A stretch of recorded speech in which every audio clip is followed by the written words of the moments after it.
स्वागत है दोस्तों आपका मेरे न्यूज़ चैनल में। जी हाँ दोस्तों, देश और राज्यों की बड़ी खबरों के लिए, देश विदेश की बड़ी खबरों के लिए हमारे चैनल को सब्सक्राइब करना बिल्कुल भी ना भूलें और बेल आइकन प्रेस करते हैं। जी हाँ दोस्तों, चलते हैं अब तक की बड़ी खबरों के साथ। जी हाँ दोस्तों, पहली बड़ी खबर है कि बिहार विधानसभा चुनाव, नीतीश ने विपक्ष पर साधा निशाना। कहा, कुछ लोग हमारे खिलाफ बोलकर अपना प्रचार करते हैं। जी हाँ दोस्तों, बता दें कि मुख्यमंत्री नीतीश कुमार ने जमुई के चकाई विधानसभा के मध्य विद्यालय पैरा मटिहान मैदान में आयोजित जनसभा को संबोधित करते हुए नीतीश कुमार ने विपक्ष पर जमकर निशाना साधा। सीएम नीतीश ने कहा कि कुछ लोग हमसे नाराज रहते हैं, वे लोग हमारे खिलाफ बोलकर अपना प्रचार कर पाते हैं। तुम प्रचार करो, उससे हमें कोई मतलब नहीं है। हमें तो केवल बिहार के विकास और समाज को एकजुट रखने की चिंता है। नीतीश कुमार ने लालू राबड़ी पर अटैक करते हुए कहा कि हम लोग ने जीविका के माध्यम से महिलाओं को समृद्ध किया है, पहले कहाँ कुछ होता था। नीतीश ने कहा कि पति अंदर गए तो बिहार में पत्नी राज हो गया, सिर्फ अपना राज कायम किया, महिलाओं से उन्हें कहाँ कोई मतलब था। जय दोस्तों, बात कर लेते हैं अगली बड़ी खबर की। जय दोस्तों, बात कर लेते हैं। चिराग ने कहा, पिता चाहते थे हम अकेले लड़े चुनाव, नीतीश फिर से सत्ता में आए तो और 5 साल पीड़ित होगा बिहार। जी हाँ दोस्तों, बात कर लेते हैं पूरी बड़ी खबर की। तो लोक जनशक्ति पार्टी लोजपा के राष्ट्रीय अध्यक्ष चिराग पासवान ने अकेले चुनाव लड़ने के फैसले पर कहा कि उनके पिता रामविलास पासवान भी यही चाहते थे। उन्होंने ही अकेले चुनाव लड़ने के लिए प्रेरित किया था। उन्होंने कहा कि पिता ने मुझसे कहा था कि यदि नीतीश कुमार फिर से राज्य की सत्ता संभालते हैं तो तुम्हें आने वाले 10 से 15 सालों में इसका पछतावा होगा, क्योंकि तुम्हारी वजह से राज्य को अगले और 5 साल पीड़ित होना पड़ेगा। यदि तुम्हारी मदद से नीतीश कुमार फिर से मुख्यमंत्री बनते हैं तो यह मुसीबत होगी। वह इस बात को लेकर स्पष्ट थे। बात करते हैं अगली बड़ी खबर की। तो एलजेपी वोट कटुआ पार्टी की तरह लोजपा की ताकत 2-3 सीटों से अधिक जीतने की नहीं, सुशील कुमार मोदी। जी हाँ दोस्तों, बिहार चुनाव में बता दें आपको कि बिहार के उप मुख्यमंत्री और भाजपा के दिग्गज नेता सुशील कुमार मोदी ने चिराग पासवान की पार्टी लोजपा को लेकर एक बड़ा बयान दिया है। सुशील मोदी ने कहा है कि लोजपा एक वोट कटुआ पार्टी की तरह है और उसकी ताकत 2-3 सीटों से अधिक जीतने की नहीं है।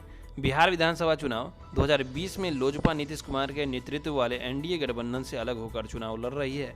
हालांकि वह केंद्र की मोदी सरकार में बीजेपी के साथ है। एक निजी चैनल के दिए इंटरव्यू में सुशील मोदी ने कहा कि लोजपा और बीजेपी के बीच कोई भी डील नहीं है। इस तरह की बातें प्रचारित की जा रही हैं, लेकिन उसके पीछे भी लोगों के अपने हित हैं। मोदी ने कहा कि लोजपा एक वोट कटुआ पार्टी की तरह है। अगर वह किसी महागठबंधन का हिस्सा नहीं है तो उसकी ताकत 2-3 सीटों से अधिक जीतने की नहीं है। डिप्टी सीएम ने लोगों से यह भी अपील की कि आप लोजपा के उम्मीदवारों को वोट देकर अपने मत को मत बर्बाद करें। बात करते हैं अगली बड़ी खबर की। तो गडकरी ने पहला ब्लास्ट करके एशिया की सबसे लंबी जोजिला सुरंग का निर्माण शुरू कराया। जी हाँ दोस्तों, बताते हैं कि देश को अटल टनल की सौगात देने के बाद दुनिया के सबसे खतरनाक रास्तों में से एक जम्मू कश्मीर में जोजिला दर्रे के पास गुरुवार को एशिया की सबसे लंबी सुरंग बनाने का कार्य शुरू हुआ। केंद्रीय सड़क परिवहन और राजमार्ग मंत्री नितिन गडकरी ने गुरुवार को वीडियो कॉन्फ्रेंसिंग के जरिए पहला ब्लास्ट किया। पाकिस्तान की सीमा तक 14.15 किलोमीटर लंबी बनने वाली सुरंग से भारत की एलओसी तक रणनीतिक पहुंच मजबूत होगी। यह सुरंग लोगों की आवाजाही आसान करने के साथ ही सेना की मदद करेगी। पाकिस्तान की नियंत्रण रेखा करीब होने से अभी तक इसी इलाके से होने वाली आतंकवादियों की घुसपैठ पर भी काफ़ी हद तक लगाम लग जाएगी। जी हाँ दोस्तों, एक रिक्वेस्ट है कि अगर हमारे चैनल पर आए हैं तो लाइक करें, शेयर करें और सब्सक्राइब करना बिल्कुल भी ना भूलें, क्योंकि सब्सक्राइब करने के पैसे बिल्कुल भी नहीं लगते हैं। जी हाँ दोस्तों, हम आपके सामने पहुंचा रहे हैं देश विदेश की बड़ी खबरें, तो बने रहिएगा हमारे साथ पूरी वीडियो में। जी दोस्तों, अगली बड़ी खबर बता दें कि हाथरस कांड पर सुप्रीम कोर्ट का फैसला सुरक्षित, मामला एससी भेजने के संकेत। पीड़ित परिवार की अपील, दिल्ली में हो ट्रायल। या दोस्तों, बता दें कि उत्तर प्रदेश के हाथरस में कथित गैंग रेप केस के और मौत के मामले में आज यानी गुरुवार को सुप्रीम कोर्ट में सुनवाई हुई है। सुप्रीम कोर्ट ने फैसला सुरक्षित रख लिया है, मगर मामले को इलाहाबाद हाई कोर्ट भेजने के संकेत दिए हैं। इससे पहले सुप्रीम कोर्ट में पीड़ित परिवार ने अपील की है कि इस मामले का ट्रायल दिल्ली में हो। जहाँ दोस्तों, साथ ही बता दें कि हाथरस कांड में एक जनहित याचिका दायर की गई है, जिसमें जांच की निगरानी सुप्रीम कोर्ट या हाई कोर्ट के वर्तमान या रिटायर्ड जज से कराने की मांग की गई है। याचिका में कहा गया है कि यूपी में मामले की जांच और सुनवाई निष्पक्ष नहीं हो पाएगी, इसलिए इसे दिल्ली ट्रांसफ़र किया जाए। इससे पहले की सुनवाई में सुप्रीम कोर्ट में यूपी ने सरकार ने बताया था कि पीड़ित परिवार और गवाहों की 3 स्तरीय सुरक्षा की जा रही है। सुप्रीम कोर्ट में बुधवार को जवाब दाखिल कर योगी सरकार ने कहा कि पीड़ित परिवार और गवाहों की सुरक्षा निश्चित करने के लिए 3 स्तरीय सुरक्षा प्रदान की गई है।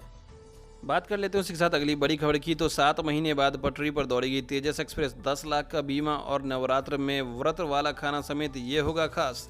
जी हाँ दोस्तों, बता दें कि देश की पहली कॉरपोरेट ट्रेन तेजस एक्सप्रेस एक बार फिर रफ्तार बढ़ने को तैयार है। करीब 7 महीने बाद 17 अक्टूबर को नवरात्र के पहले दिन तेजस एक्सप्रेस लखनऊ से दिल्ली के बीच फिर यात्रियों को लेकर दौड़ना शुरू करेगी। कोरोना काल को देखते हुए तेजस एक्सप्रेस में कई खास इंतजाम किए गए हैं। यह दोस्तों बता दें आपको कि तेजस का जायजा लेते हुए यात्रा को सुरक्षित बनाने के लिए क्या खास इंतजाम किए गए हैं बता दें आपको। इस दौरान ट्रेन में तैयारी का जायजा लेने के लिए पहुंचे IRCTC लखनऊ के chief regional manager Anil Gupta ने बताया कि तेजस के स्टाफ को कोविड काल के चलते खास निर्देश दिए गए हैं। किस तरह का SOP का पालन करना है, इसे लेकर स्टाफ को ट्रेन किया गया है। ट्रेन में सोशल डिस्टेंसिंग का पालन हो, इसके लिए यात्रियों को एक सीट छोड़कर बैठाया जाएगा। नवरात्र को देखते हुए ट्रेन में व्रत में खाने वाला खाना भी मिलेगा। जी हाँ दोस्तों, चलिए बात कर लेते हैं इसी के साथ अगली बड़ी खबर की। जी हाँ दोस्तों, व्हाट्सएप से संबंधित रिलेटेड ये खबर है। अगर आप व्हाट्सएप चलाते हैं तो ये खबर जरूर जान ले।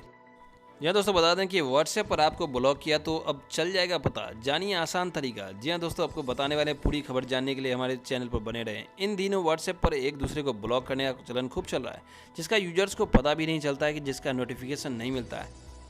आज हम आपको बताने जा रहे हैं कि वो टूल्स जिसकी मदद से आप आसानी से पता लगा सकते हैं कि किसी ने आपको ब्लॉक तो नहीं किया है। पहला, ऑनलाइन स्टेटस ब्लॉक करने पर नहीं दिखेगा। यदि आपको शक है कि किसी ने आपको ब्लॉक किया है तो कुछ दिन आप उसके स्टेटस को ध्यान से देखें। अगर आपको ब्लॉक किया गया है तो आपको उस व्यक्ति का ऑनलाइन स्टेटस नहीं दिखेगा।